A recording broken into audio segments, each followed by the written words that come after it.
What is up, my friends? We've been talking about the DCU for like a week now, and I mean, why wouldn't we? Everybody's talking about it, and it's a time of excitement, I believe, as we have heard many times before, is that things can happen, and things are happening. We saw the Zack Snyder Justice League will be coming out on HBO Max in 2021, and now the hype has been building for another director's cut, which is David Ayer's Suicide Squad director's cut. So, David Ayer, as you know, was pretty much put to the side, according to many people, and in came the people that worked on the second trailer, the BFX company or editing company, whatever.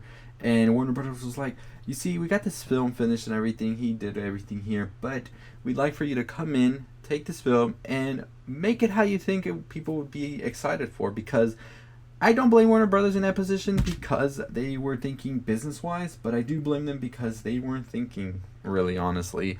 They told this company to come in here, and they're like, make it like a second trailer.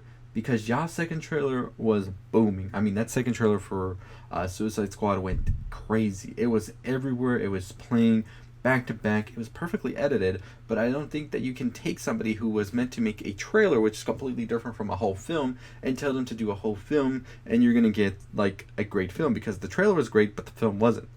So what ended up happening is they ended up pretty much butchering it up and serving something that was pretty much like, what the fuck is this bullshit?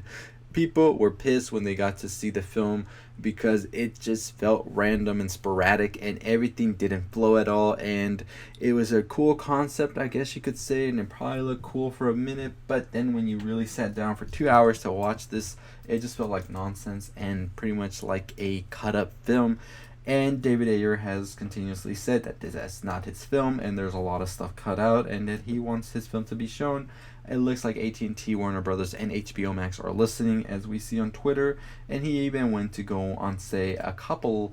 Well, he did mention before the Joker subplot as well with Enchantress and all of that, which I was pretty interested in seeing how they would work together and all of that. But he also talked about a deleted scene just recently on Twitter where we see Katana's eyes go black, which we didn't see in the final cut of the film. And he says that that is a moment when Enchantress takes her over with a tendril and she attacks the rest of the squad.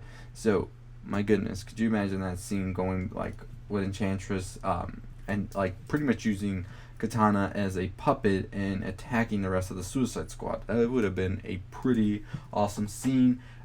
Jared Leto as well. He said that the Joker didn't get about 80% of his scenes on screen, which is a reason that Jared Leto infamously went off a couple of years ago after the film and all of that got released. Because here you're thinking, this is going to be it. I'm going to join some big shoes from Jack Nicholson, Heath Ledger, and be a tremendous Joker. And then you get what you get. So, I can see his frustrations with all of that, but Jared Leto, of course, is now working on Morbius and Sony, so good for him. And who knows, if Suicide Squad does get its director's cut, could we see Jared Leto's Joker return in some shape or form? That's just up to them. But let me know your thoughts below. Are you excited for the David Ayer cut? What do you think of a lot of the scenes that were cut, such as the Katana scene, a lot of the Joker scenes? Do you think that this would make a difference in the DCU? I already talked about it. What could they do to possibly have all of their universes working on my previous video where I talked about the Batman series rumor that it's going to come to HBO Max? But go check out that video if you want to know more about that. But let me know your thoughts. David Ayer cut, need it or leave it? What do you think about that one? I mean, we're getting the Zack Snyder cut already next year. So, as I said, that opened up the floodgates. We have to talk about it. Let me know. Anyways, haven't already subscribed, hit that subscribe button, hit that like button. 15,000 subscribers, let's get to it. I'll see all of you next time. Stay safe, stay positive.